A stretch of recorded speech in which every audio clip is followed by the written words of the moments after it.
Hey everyone. Hey, I got a lot of messages on this still photo that I posted on Instagram the other day. These two swings are obviously the same player. Left is the before and the right is the after. And people were wondering how we changed the position and what we did to achieve the position that we wanted here. First of all, let me go over the before, and you can see here what I'm looking at here is where the lead arm is at the top of the golf swing and where the club head is in relationship to that lead arm. And you can see that, we would term this as laid off, and there's a reason for that. And you can see over here is the preferred position, and you can see that the lead arm lays across the chest just a little bit more. You can see that the head of the club is above that line. Now, I kind of prefer that shaft to appear in 2D video to be kind of parallel to that orange line. So we're almost there, but this is a much better position. Now, all we did to change this was, I'm going to take this back to address, is we had a small discussion on pressure point number 4.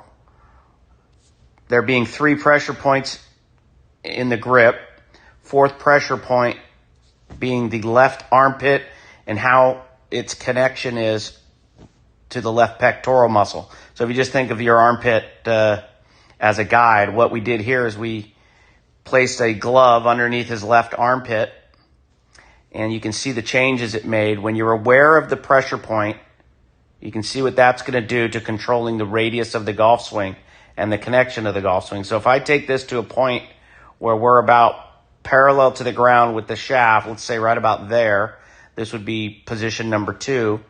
You can see clearly the space, or how much that lead arm is abducting away from the body. And you can see that large space between his arms. Okay, and that loses the connection. It actually moves the radius of the swing this way.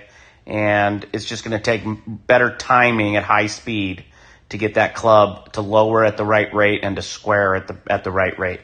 So by controlling the pressure point 4 underneath the left armpit, you can see here, as we move away back into position 2, shaft parallel to the ground, you can kind of see where the club head is now in relation to his hands. You see the spacing between his left arm. It's adducted more into his body, his left arm, and you can see how his hands and his club head are much more away. And you can also see here on the right that the club head is more in line with his left forearm. Okay, so both of those things are, that one pressure point focus is allowing him to take this club back on a more controlled radius. And as he gets to the top here, you can see with that outside in move, it kind of is a bigger loop here, and then that's going to cause a lot of play to start in transition. So the head's going to be moving a lot from the top there, as it will be